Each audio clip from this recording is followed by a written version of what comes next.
Thanks again for tuning back into the channel.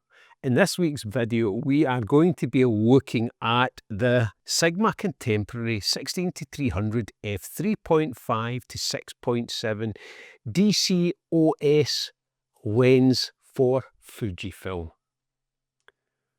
I wish they would make the names of the lenses a little bit shorter. Sigma very kindly sent me through this lens for evaluation and to do this review, and as always they don't know what I am going to say about it. In this review we will be looking at the sharpness of the lens through various focal lengths and also how it performs in general. Is this a great general purpose all-round travel lens that will actually help you keep your lens weight down when you are traveling? As usual, throughout the video there will be images that I have captured with the lens, and as usual the YouTube compression and the resizing of the images will make the images not appear as sharp as I have them here, so please forgive me for that. The video will mainly focus on a walkabout with the lens, because if it's aimed at a general purpose carry-all lens, that's what I did with it. I just took it in a few locations with me. Some I was intentionally shooting, others I was just using it just to capture moments. And also test the sharpness at various focal lengths, which you will see throughout this video. I understand that sharpness does not make a good image. And as you'll see by the images in the video, they're not the greatest of images, but hopefully that will let you see how the lens performed, or how I performed with the lens. So let's find out how the lens does perform at various focal lengths. So this is the details. This is an unedited RAW, and I'm going to show you three different images from this scene. 16mm here, 300mm in the castle, and 300mm on this coastline here, which is over 22 kilometers away. These are unedited RAWs, and you can see the settings here. So at 16mm, the focus point was down here. You can see how sharp that is. And even out towards the edges begins to drop off slightly, but if you were to add some sharpening to this, you can see how it's handling that well. There was also a wind blowing as well, and in case you're wondering about any of the movement down here at all. So move up through the image. Everything's handled brilliantly, even up to here, and even over here at, as I mentioned, over 22 kilometers away. So the next image is focused on the castle. This is the castle at 300mm. It's still photographed at f11. I thought I'd keep the aperture the same just to let you see it. And you can see that that is, again, relatively sharp. It's actually really quite good considering it's a do-it-all lens. Right over here as well. And here we have the final image from the same location, and this coastline is over 22.5 kilometers away. And that's fair enough, to be totally honest. I wouldn't want that in high detail. I would be surprised if it caught it in high detail. But what you can see now is you can see the windows, and if you go down here, you can actually see that there's cars parked just in that area there. So it handled everything from the same location very well. So this is the lens mounted onto the X-T5, and as you can see here, it has a lock button just here, and that's just to stop any lens creep at all, and it locks the lens firmly in place. Once it's unlocked, you've got the lens here at 16mm right up to 300mm, and as you can see, it's not actually that large. It's a really easy lens to use at that size.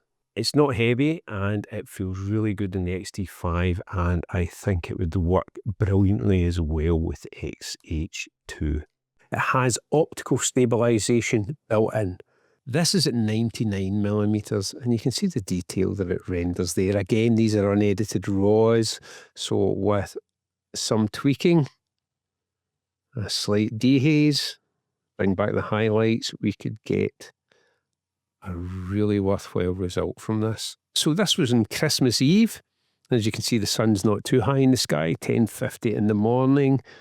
and this is the detail it has gathered. Now you'll notice that there is a slight waver to the image itself, but that's the heat haze coming up from the factory, not the lens.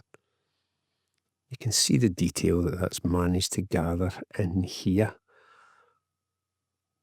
So this is a fantastic carry-all lens or do-all lens if you were travelling and only taking one lens with you. This would cover a lot of bases for you. When I first got the lens, I've got to admit, I spent a lot of time shooting at 300mm, and I was slightly disappointed at the results, but then I thought about it, and I thought, for that size of lens, 300mm is 450 millimeters equivalent in full frame. I can't even see that with my eyes. I can't see pin sharp with my eyes at that distance. What am I expecting from a lens at this price? But I will say the images are more than usable. They are really good, and it captures everything that I need when, for example, hiking in the mountains. Recently, I took the lens up to a lightly dusted Glencoe just to see how it would perform up there. And as you can see, this is at 141mm. You can even see the hikers on the hill there. In the distance, expected, it drops away slightly.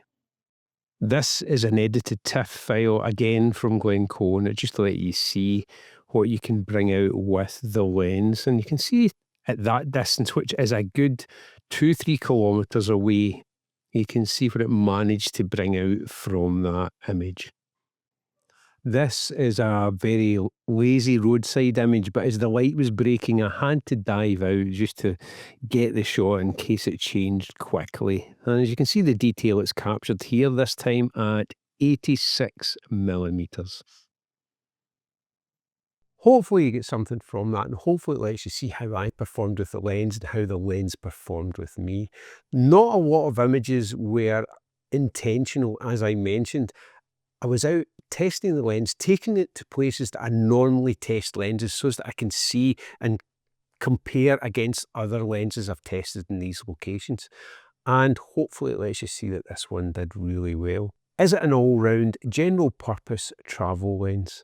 I am going to say yes, and considering the price at around 600 bucks, it is well worth the money for that. As you've seen, the images are not pin sharp at 300mm, but for that price, I would not expect them to be either, to be totally honest with you. Coming up in a future video is the Sigma 17-40 art lens, and I took that out today. It just arrived today, and I took it out today for about 10-15 minutes just to see what it was like. The light was getting nice, and I'll let you know in the video if you'll join me for that one. But as you can expect, it is a sharp lens. Thanks again for watching. Take care, and I'll see you in the next video.